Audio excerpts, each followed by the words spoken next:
One of those guys who definitely fell. I mean, their value is not there at 2 or late 2. It's there early 2. So, who else? Tulowitzki.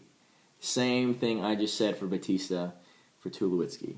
I mean, he could bounce back to being a first-round talent if he stays healthy. And, dude, I mean, getting Tulowitzki at 22nd, major coup. How about Trout and Tulo for first 2 picks for Steven? Very, very nice first 2 picks. So, bravo, Steven. You started out really well. Let's go. Okay, I'm going to throw one of mine in there. Justin Upton. Justin Upton at 29. ESPN has him at 12th. 12th. And also, Cliff Lee bounced out down to me at 60. Cliff Lee at 60 when in ESPN he's 31. And I think in Yahoo he's like 32 or 33.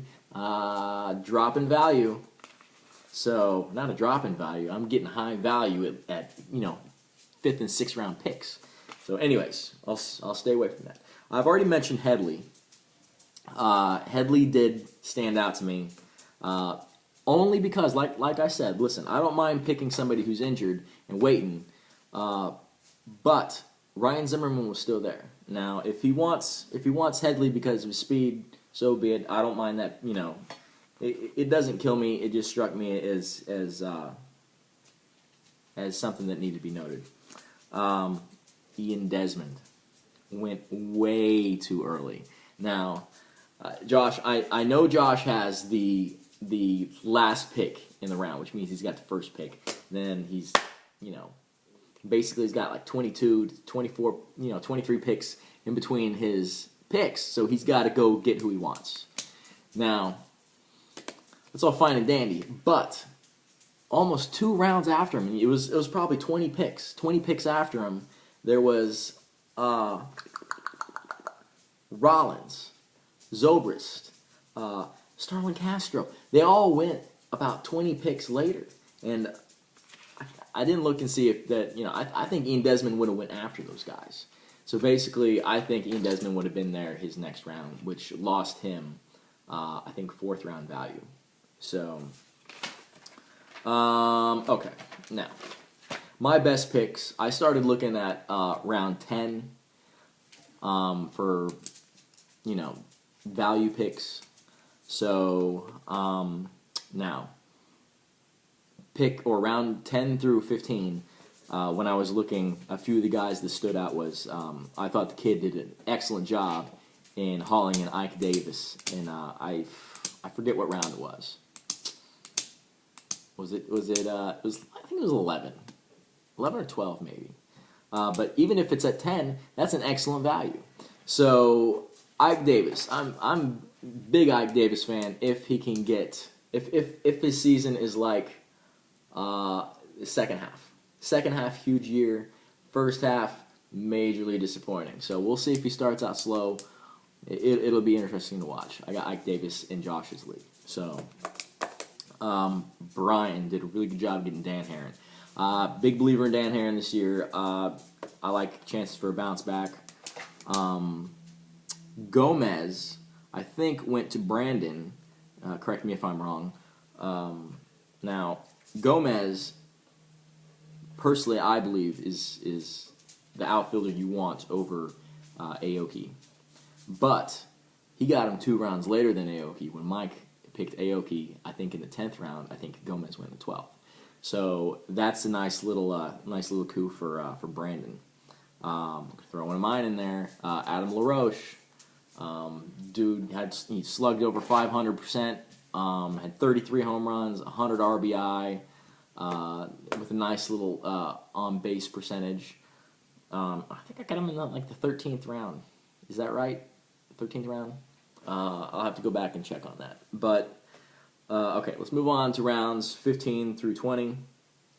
Dan Uggla, Josh, loved the pick. Loved the pick. I love Uggla.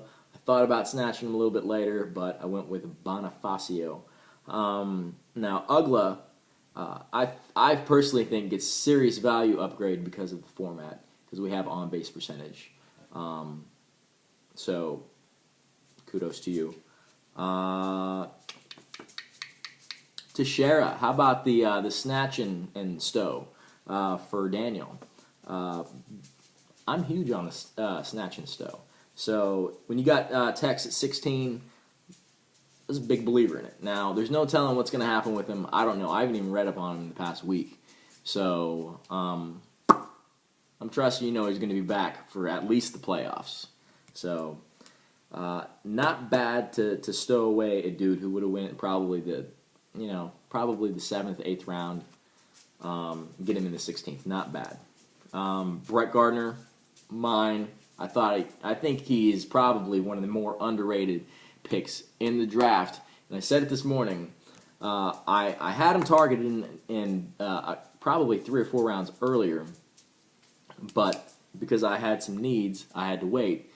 And along with Pagan, who I'm a huge believer in, but Gardner has a career on base percentage of .355, which is well above. Like last year, or the year before, I think he batted like .265. So he walks a lot, which means he gets on base, which helps him steal all those bases. And the guy averages near 50 stolen bases a year. Plus, he averages, I think, 92 to 93 runs a year over the past 2 to 3 years when he's healthy. Last year he was injured. So I think because of that injury, I was able to get a 6th or 7th round player all the way in the 17th round, 10 rounds later. So huge Julio Teheran fan. The guy's balling this spring. He's pitching lights out. Steven got him in the 20th round. Huge believer in that pick. 21 through 25.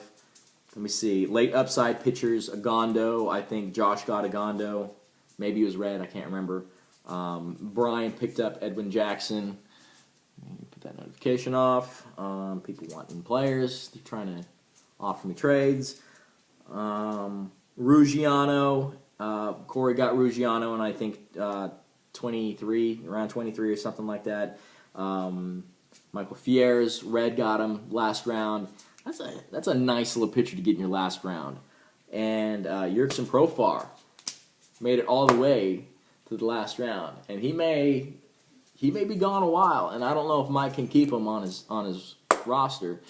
I'm not sure that he makes it up till September. I just don't think that they have a place for him. But this is what stuck out to me, fellas. This is what stuck out to me. If you all want to make a video and post it, go ahead and do it. I'd be interested to watch it. And basically, that is my draft breakdown without my team taken into account. But, I got a little time here, so I'm going to mention a few things. No, I'm not. It's been 15 minutes. Later.